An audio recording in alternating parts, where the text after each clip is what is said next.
Good morning. What is happening? It's Tuesday, and we're live right here at Syndicate headquarters in Austin, Texas for Tuesday training. My name's Tony Merwin. I'm always your host for the most part. What is up, Mr. Joe Camper? My partner is always tuning in, ready to roll, and we're going to have a fun show for today. We're going to teach you some cool stuff. We're going to show you some insuretech that's going to help you if you're in the Medicare space at least. It's going to help increase your retention, and I can't wait to jump into that, but as always, I like to kick this show off with a little bit of news. What is up? Check this out. You've probably already heard this if you're not living under a rock somewhere, but the cost of Medicare are going up, right? They just announced a couple of days ago the new cost for Medicare in 2024, which for the Part B premium, the Part B deductible, the Part A deductible, all of that is going up. And pretty simply, just to highlight that if you haven't seen it already, the standard monthly premium for Part B will now be $174.70. That's a $10 jump. That's one of the bigger jumps I've seen. You might get some beef from that in some of your clients. And I don't blame them because the COLA increase was only 3%. And then here they go with this stuff. So the cost of Medicare is definitely getting more expensive, which is going to make all the things that we do as agents more important, right? The ability to help them cover those deductibles, the ability to shrink that 20% into some bite-sized chunks that they can actually manage. So pretty good increase there on the Part B deductible, or the Part B premium, I'm sorry. The Part B deductible also going up. It was $226 last year. That is going up to $240 for next year. Not an enormous jump there, but again, the price of Medicare is going up. The Part A deductible, that should be down here somewhere, is going up to $1,632. So not a big jump there. It was $1,600 for last year, so they're adding $32 to that. Again, not a huge problem. If you got a client out there that's covered by Medicare supplement plans, none of this really matters to them so much other than that Part B premium because that's going up for them. But obviously they're getting hooked up like Chuck for those because it's going to continue to cover them. Now, something that you can speculate, and you're not speculating very hard, but if the cost of Medicare are going up, the Part B deductible, the Part A deductible specifically, that means more claims on your Medicare supplement plans when covering those deductibles, which theoretically could say that the cost of Medicare supplements are likely going to go up. We will see. But story says. But this article here is in the group. I posted it, I think Friday or Saturday, as I remember. So if you want to go through all the particulars, it has all of the different coverage amounts for IRMA. Like, for example, it starts at $174. If you're making more than $103,000 this year, it's going up. It'll show you that full sliding chart. The Part B drug coverage, et cetera, et cetera. I just hit on the highlights for the Part B premium, Part A, and B deductible. And that's not all that's going up. We can look here. This was an announcement made on, this is actually on the CMS website, their October 2023 announcement, is that the deductible for the high deductible Medicare supplement plans, F, G, and J, that are still out there, is going up to $2,800. Was $2,700 last year, but now going up to $2,800. So for any of your consumers that are on a high deductible plan F, G, or J, the first $2,800 is on them. And then once that is covered, well, that Medicare supplement plan will cover 100% going forward, at least as far as their hospital doctor bills go. So that is pretty much it. I'm sure I could find plenty more news that might be a tad more entertaining. But given that this call is mostly going to be centered around Medicare, I wanted to get those 2 points out and make sure everybody was aware that, hey, Medicare is getting more expensive. The deductibles are going up. The premiums are going up, which means that us as agents, we got a little bigger job to do when it comes to helping our folks cover those costs. So without further ado, we're not here to talk about Medicare costs. We are here to talk about some insuretech that you guys can use to increase your retention on Medicare business, and specifically Medicare Advantage business. And before I bring him on, I just kind of want to give my personal testimony. I've been in the Medicare space for 20 years. I've been personally selling Medicare Advantage plans for numerous years and now run a small IMO with the LOA shop selling Medicare Advantage to the Hispanic market. And I can tell you from my own personal experience, like, it's no fun to find out that you're getting charged back on your Medicare Advantage plans. And most of the times that you find out, you don't find out for 2 or 3 months later. when that chargeback finally comes in that someone even flipped their plan. Well, our friend Evan MacGuffie has a solution for you, and we're here to bring him on to talk about it. So let's get him on stage. What is going on, Mr. Evan? How are you, buddy? I'm doing well, Tony. How are you, sir? Man, if I was doing any better, I'd probably be twins, to be honest with you. Amen. Amen. So having a good time, just excited about the AEP, right? This is our grind time of the year. This is the time that we really get down and bring a lot of customers on, take care of our customers, build our book. But this thing that you've built is really designed to help us with that in big ways. And I really, really, really want to talk about that. But first and foremost, I know some people in our group know exactly who you are because you were also at the syndicate party with us at 8% this last year with a lot of these fine folks. Thank you so much for coming out. But just take a quick moment, let them know who you are and kind of what you're doing and what you're about real quick. Yeah, absolutely. So I'm a Medicare agent. I've been doing Medicare for 2 years. And before that, I got started in insurance with FFL doing life insurance. And my first week in the field was March of 2020 when COVID hit. Before that, I was running club crawls on the Vegas Strip. I just got my insurance license, and the next week, the entire Strip, Vegas shut down, the whole world shut down, and I lost my job. I just got my insurance license. I had nothing else to do. So I went, had a credit card, purchased some leads, and went to work. With FFL, I was a Hall of Fame producer. I opened up an office with Sean Mike up in Reno, Nevada. I spoke at convention. I was the guy, and I built up a nice agency. We were doing $100,000 a month, $150,000 a month was our highest month in issue paid premium.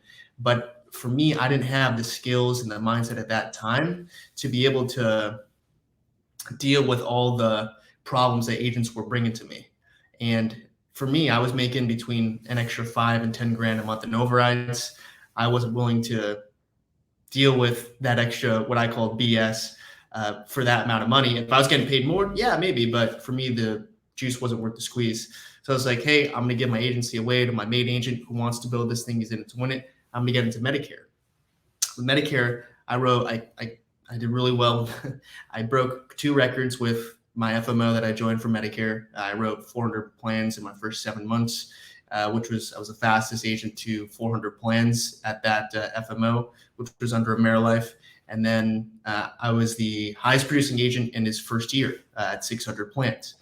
Now, the place where MetaZeus comes into play is that I wrote 600 plans, but over the next year after that, only like 100 to 120 of them dropped off. So only kept like 500, 450 or so. Yeah. Which I know is like pretty normal, pretty decent. But to me, I'm like, I don't want anybody leaving. And I saw like they're falling off the books before I know it. Why can't it be like life insurance where they tell me, hey, your client canceled right there and then, right? Or your client went to a different plan or a different life insurance, whatever. It's all immediate. Like, why in Medicare do I have to wait until the second, third day of the next month or another month after that to realize that my client left the books? Mm-hmm. So I'm looking around and I'm saying to myself, there's got to be a software out there that'll let me know that my client signed up for a new MAPD plan. Like, it's got to exist somewhere because the data's in CMS. Yeah, the data's there. Right. Yeah, there somewhere, but we got to be able to see it. So I looked around, couldn't find it. And that's when I embarked on the mission of building MediZeus, or what would become MediZeus, which allows, so for everybody, this is it in a nutshell. MediZeus allows you to see that your clients signed up for a new MAPD plan within about 24 hours of them doing so, instead of having to wait 24 hours. Yeah. I was thinking it was 72 hours, which is still amazingly fast, but 24 is even better. Yeah, it's about 12 to 24 hours upon the new enrollment getting approved by CMS. So it's about 1 to 2 days after the beneficiary signing that new enrollment application. So you're out there in the field or wherever you are. Were you selling telesales or field sales when you wrote your 600 apps? Face-to-face off of direct mail. Okay. Wow. That's pretty slamming because there's not too many agents writing 600 plans a year. So you go out there, you write 600 plans, you lose 150 of them, which is about 30%, right? Or 25%. And you realize that, hey, this is a big problem. right? Because obviously you're spending money to do the marketing, you're spending the effort to go write that business. And then in your opinion, what were some of the reasons why you're not retaining these people? That 150 plans that fell off. It was a bunch of BS because people would get switched without them even knowing it. Yeah. There's one plan and it's another plan that's super similar. They don't know that the person over the phone signed them up for something new. They thought that they were just listening to information, yada, yada. They get switched. And when I was using the prototype of MediZeus, which was about a year ago, we developed the first version of it. I'd call my clients and be like, hey, do you know that at the end of the year, you're going to be switching?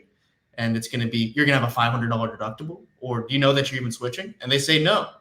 And so I'm like, hey, there's a huge issue out here. And a couple of use cases are, one, if your client has a med sup, like going back to Tony talking about what he introed with the new news, if you got a Part D, you can see on MediZeus, that they got a PDP. Well, if that PDP is going to an MAPD and the client doesn't know that, that's a huge train wreck waiting to happen. Right? We all know what's going to happen at that point, especially if they don't know if they're moving to an MAPD. So in my experience, listen, there are some times when a new agent will come in and help my client better than I was able to help them. At that point, I'm like, hey, hands off. May the best agent win. If they earn the business, they earned it. But I want to have at least a final shot at saving my business. Sure. And from an emotional standpoint, Tony, it feels like a breakup. It feels like heartbreak. And for me, I met every single one of my clients in person. I shook their hand. I smelled the inside of their house, right? Like I sat down with them and they leave my book of business without me knowing it. And then it's like getting ghosted and all of a sudden you're blocked from contacting them, right? Mm-hmm. So not only will it help your bottom line, but it'll also make your business more predictable. You have better insights on what your clients are doing, and it'll make it more emotionally stable, especially from a sales point. Absolutely. So walk us through it. Like explain how it works a little bit, just basics. Yeah. I'll give an overview and then I can actually demo it. That's great. Yeah. MediZeus integrates with your CRM. So whatever CRM you use, we made it so that it was compatible with every single CRM on the planet. If you have Salesforce, if you have Go High Level, whatever it might be, you just export your book of business into a CSV file. From there, you go into MediZeus and you hit import. You just drop that file in.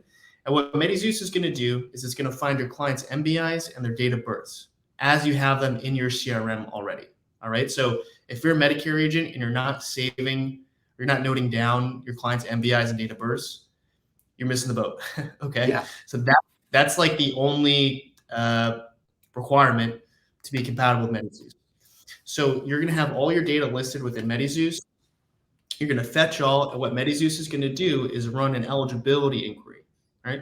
What that is, that's if you go on UHC Jarvis, you go on Humana Vantage, and you just go to eligibility, and then you enter in their MBI and their date of birth. It's the same exact thing. However, we're able to pull more data. And to be fair, full transparency, the carriers get all this data, but they don't give you all of it. Right. We're giving you all of it. So let me share my screen if you don't mind. Yeah. You should have a present button down at the bottom that should allow you to. Yeah, I'm going to share my whole screen.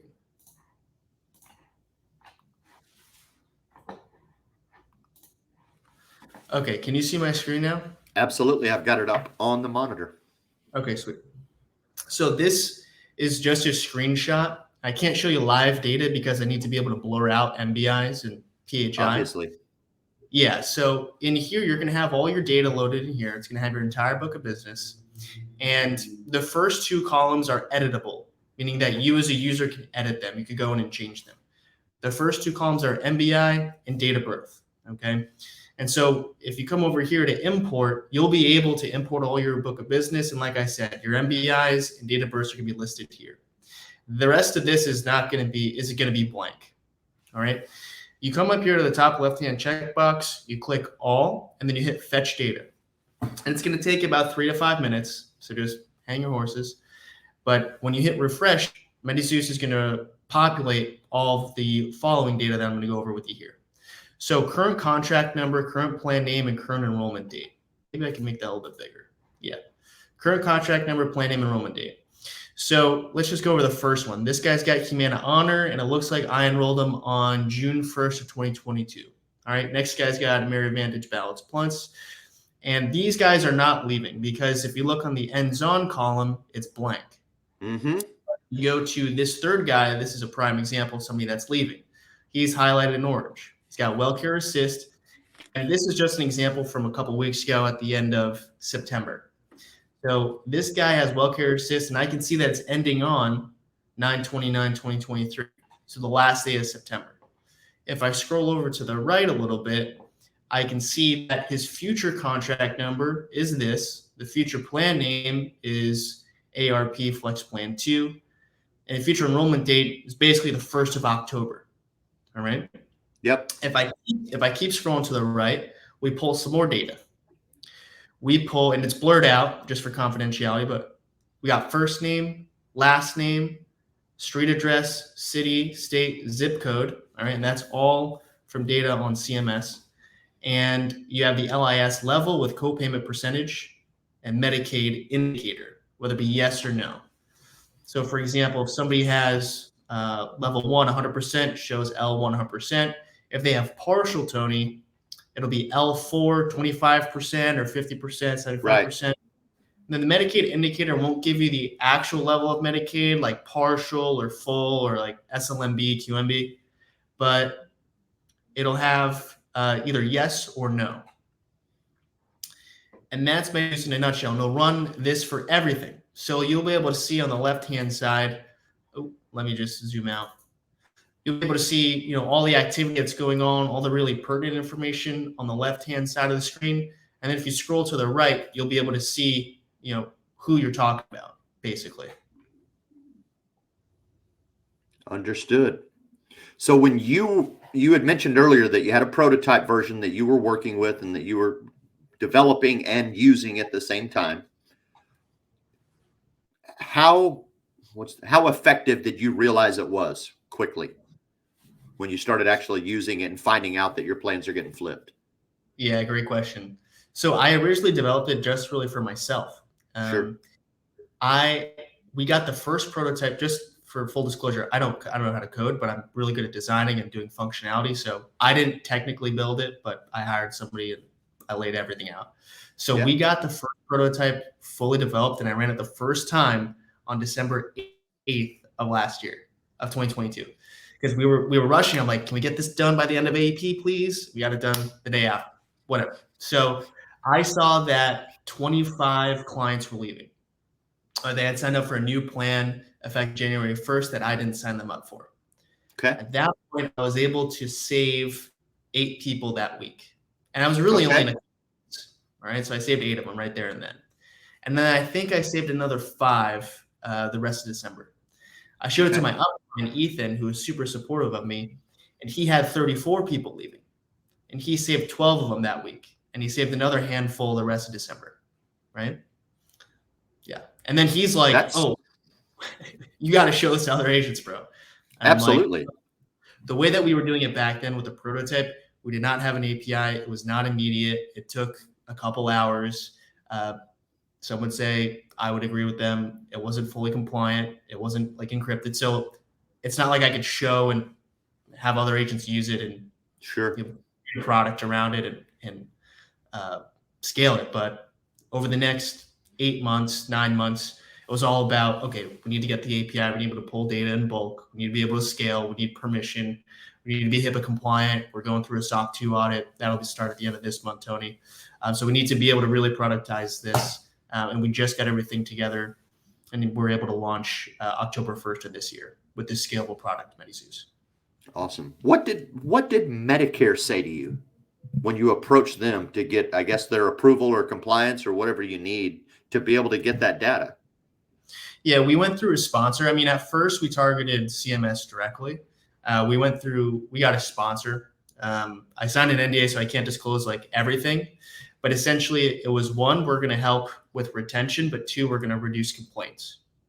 And that's the biggest thing for them. What's in it for them? Yeah. Reducing complaints. Reduce complaints. They like that. Yeah, complaints doubled between 2020 and 2021. I forget what the data looks like for 2022, but it didn't go down. And what's the number one complaint, Tony?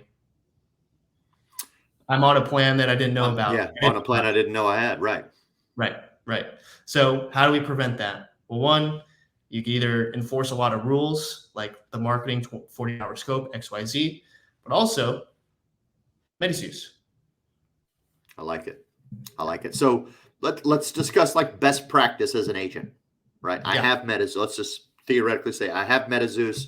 I uploaded my book. So now I have my current book in there. And let's say I've caught up to it, right? And I've caught up and I've got everybody that I realized was getting moved in my book solved, right? And now I'm just going back to new clients. What would you say is a best practice in that regards? Like once you got your current book kind of sorted and you got as many saves as you can, then like daily best practices in using it. I would say use it on a daily or semi-daily basis just to refresh your book and see when people are leaving as soon as possible. The best time to reach out to somebody is right after they took action on something else. Sure. I'm a little bit limited on the sales advice that I can give just because of compliance. Understood. But, making sure that your client is educated on what will happen at the end of the month or the end of the year is super important. Making sure that their doctors are in network, making sure that all their drugs are covered in that new plan's formulary.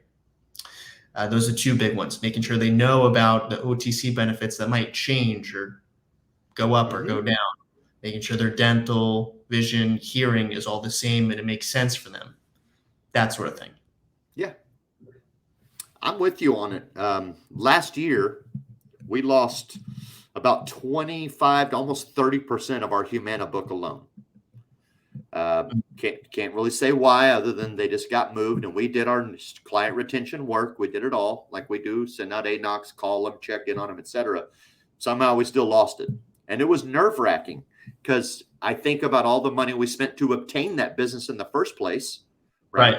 And I've always, at least as I've run this agency, I'm always trying to get my CPA down, but I've always kind of targeted second year money. Right. I'm not necessarily trying to make a major profit first year. I'm trying to make second year money because of the renewal structure that we're in. But that goes out the window as soon as your retention drops, 30% and you're only retaining 70% of your book year over year, which is a horrible number. But then that whole thought process of, well, now it's even harder to make second year money if I can't even keep the people on the books in the first place. Right. So the need for what you've created is amazing. Anybody that I've spoken to about it has really been in tune and interested to figure out what's going on and how this is available. So let's just dive into that. How does an agent get a hold of this thing? Yeah, so if you go to medizeus.com, medizeus.com, you sign up for a 30-day free trial, no credit card asked. After that, it's $89 a month if you want to keep it. Depending on your organization, your FMO might actually have a discount code if they negotiated something with myself. Understood completely. Awesome. Yep. Awesome. And so let me mention this: $89 a month. Let's just call it $1,000 a year. All right. Yeah. Tony, I save you 3 policies a year. Yep.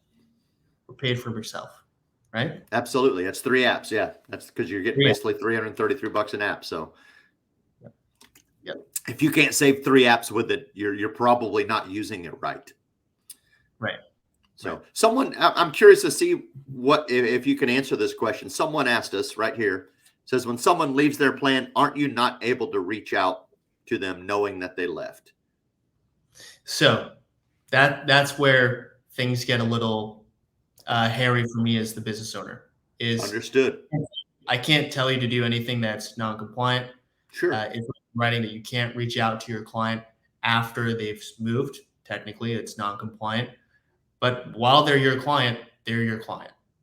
Absolutely. So yes, correct. So if that app is changing on a future date, then they're still my client today. I can still pick up the phone and call them.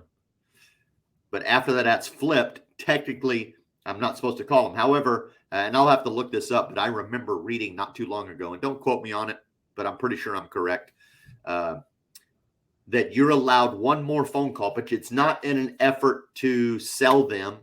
It's all you can do is make one more follow-up call as a service call. It's almost like a a check-in, which is Exactly. generally what we do. Like, hey, we found out that you flipped your plan. Are you okay?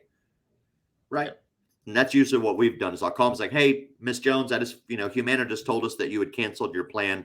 It's like, I'm sorry that I'm only finding out 2 months later, but that's their process. I just wanted to check in. Are you all right?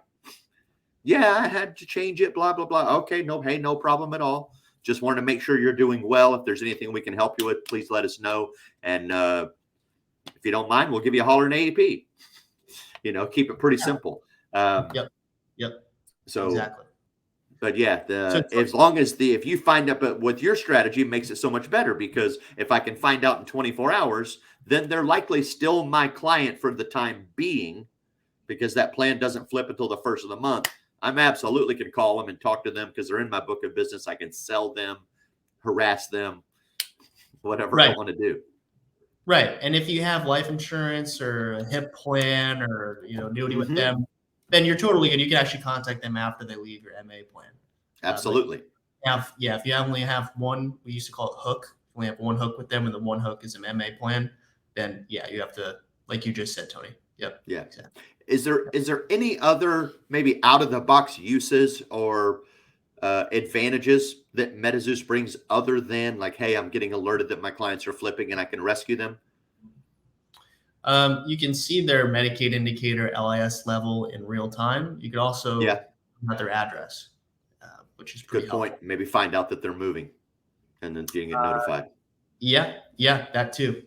Yep. We're working on a couple other features that'll answer that question better. A couple other auxiliary functions that'll really help out agents. Can't disclose that yet. Sure. Yep, those are. I noticed you had a ton of integrations for it, like agency block. I think go high level. Like, explain some of those. I mean, you don't have to get into every single one, but just rattle off some of the integrations that this thing is tied into that are useful. Yeah, like every single CRM on the planet is going to be able to work with MetaZeus, just because if you have a CRM worth a grain of salt, you're going to be able to export your book of business into a CSV. So I'm going to make a tutorial on how to do that with Salesforce because it's a little tricky. Agency block is a little tricky, but if you're familiar with it and use it on a daily basis, then you'll know exactly how to do that. The only thing is that you have to have your MBIs and your client's date of births logged into their file, which you should have as an agent. Yeah. Makes sense. Yeah. Makes sense. And Tony, going back to auxiliary functions, let me another thing. Yeah. So we're building MetaZeus, and I'm saying to myself, I need to be able to demonstrate to agents and agencies how much freaking money I'm going to save them, right? Like, what does retention actually look like for your bottom line? So I'm looking around, I find a couple spreadsheets that are good, but I don't find an actual calculator or software out there that'll really demonstrate it really well, or exactly what I was looking for. So I had to build it. So let me go over that with you if you don't mind. Yeah, absolutely. This is where the money's at, 100%. Yeah. So let me share my screen.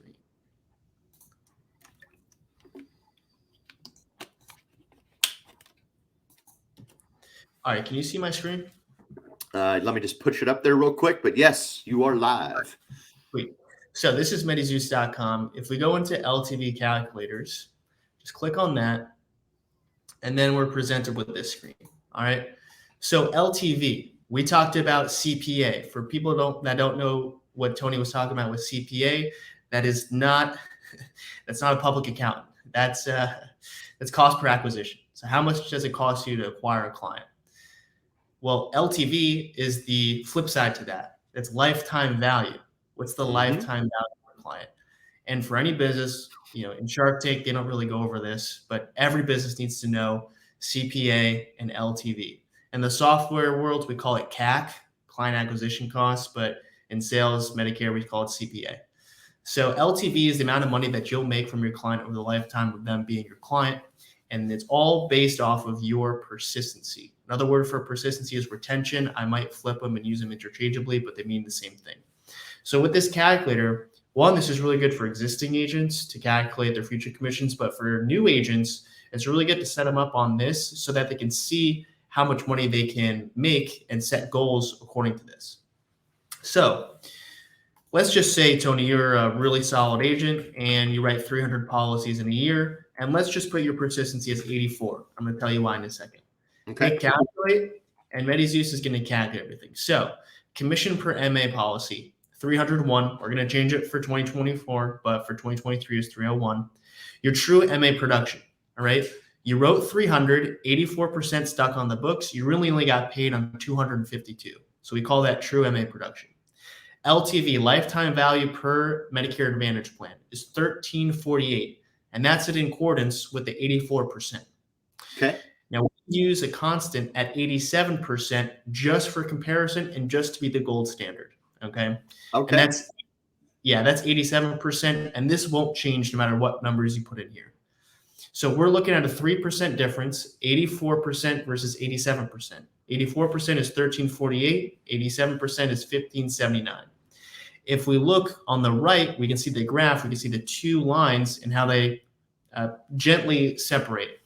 In green is 84% and 87% is in the orange. You can see over time, makes sense, your book dwindles.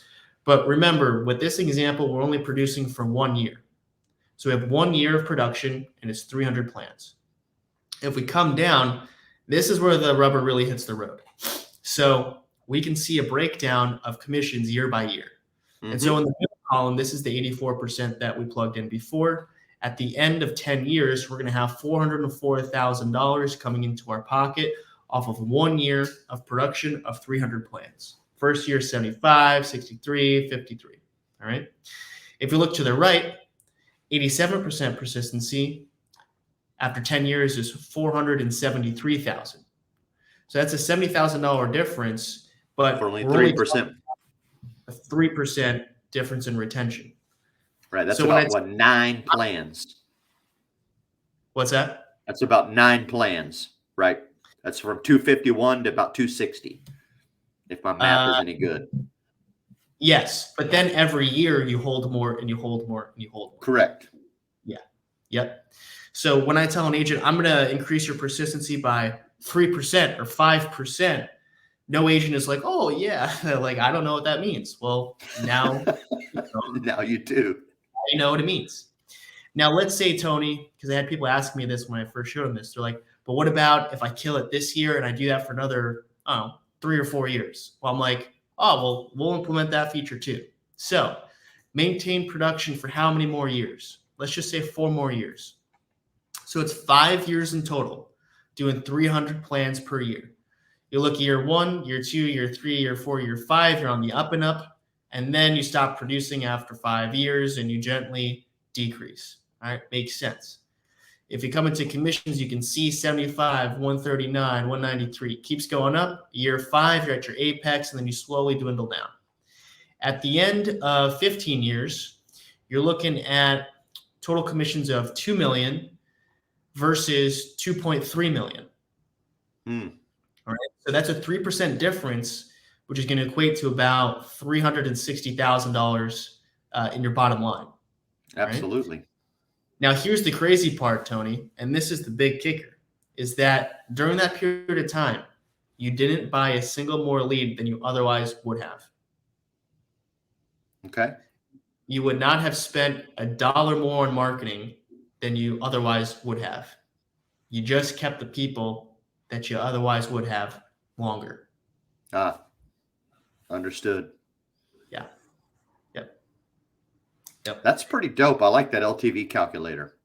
I've created similar thing. Mine's not quite as sophisticated. Mine's just in a crappy Google sheet, but it gives me kind of an idea of where we are persistency wise and what our LTV is.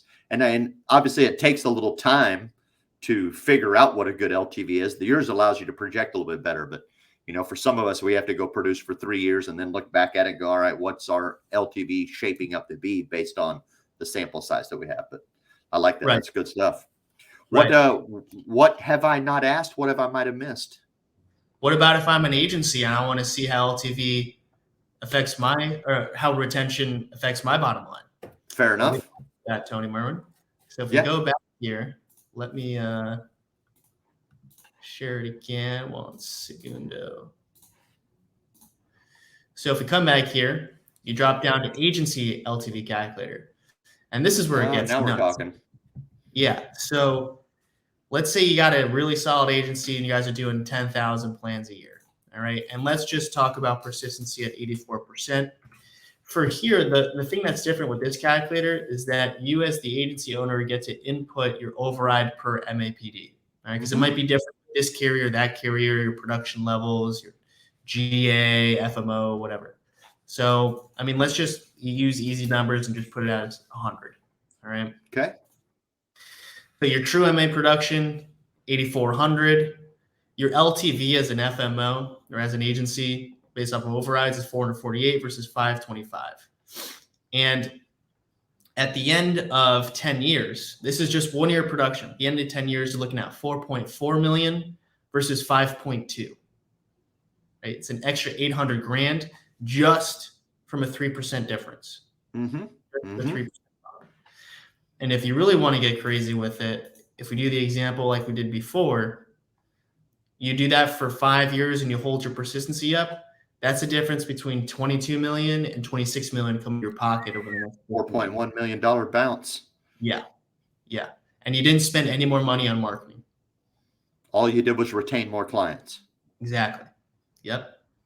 So you used the number 84 and you said there was a reason why you chose 84. Was it specifically just to show a 3% measurable difference? Exactly. Against the 87% gold standard? Yep. Makes sense. Yep. Dude, I love it. I love the concept. I love the idea. I'm thankful that somebody like you came around and put this out for us. So how do people get in touch with you, man? Because I'm sure there's some agents out there that are going to see this video. They're like, man, I need a copy of this. I need to talk to Evan. I need this software. How do I get going? MediZeus.com. Start your free trial. Registration takes about 5 minutes. You have to enter in your NPN. We're going to validate it with NIPR just so we know that you don't have any derogatory remarks. You are who you say you are. We have you on file. And then from there, you can import your book of business. And depending on how you have your CRM set up, it might take you another 10, 15 minutes to integrate with MediZeus. And then to run your book of business, it takes about 3 to 5 minutes after that. So you probably got a 20 to 30-minute onboarding time experience. Big deal. Not a big deal for the amount of money they can save and the clients they can retain, especially if they're thinking long term. And that's obviously what you put into the thought on this, to be able not just like, hey, let's save some business, but let's look at it and how does that impact our business 5 years, 10 years from now, et cetera. So great thing, man. I love it. I'm excited to dive into it. We're going to be using it here over to Vila. So as a matter of fact, today I have my onboarding scheduled to get it done, get it uploaded, and get it rolling. So I'm super thankful and super excited about it. If you guys are out there, man, and you're in the Medicare space and you're tired of seeing chargebacks come 2-3 months down the pike, this is the answer, right? You're going to get alerted as soon as you upload your book, probably within 24 hours of your client flipping. If you're during AEP, you can immediately pick up the phone, give them a call and go, hey, did you know your plan has been changed and you're now going to be enrolled in this plan? Et cetera. So awesome way to increase your retention, awesome way to increase the amount of money that you're putting in your pocket, your lifetime value for your client, and grow your business. So Evan, any final words to some of these folks out here that are tuning in? Nope. I'm one of you guys. Actually, yes. Final words. I'm one of you guys. I made it for you guys. I'm here for you guys. If you need anything, just go to medizeus.com/support. We'll be able to help you out. But it's fully encrypted. We can't see your data. We're going through a SOC 2 audit. That's a 3-month audit. And at the end of that, we'll have a professional party saying, hey, MediZeus is not looking at your data. Nobody within the company can see your data, Tony, or any user's data. We made it fully encrypted for that security reason. So excellent. So good stuff, man. We're talking HIPAA compliant, CMS compliant, encrypted, integrated up the yin yang, and ready for you guys to jump on board, start increasing your retention and make more money. So that's what it's about. Well, thank you, man, for coming on. I really appreciate you, number one, taking the time out of your day to come and show us this, talk to us about this. Thank you for building it for the industry. Truly appreciate it. And it makes sense because it would take an agent that's experienced these negatives to create this, right?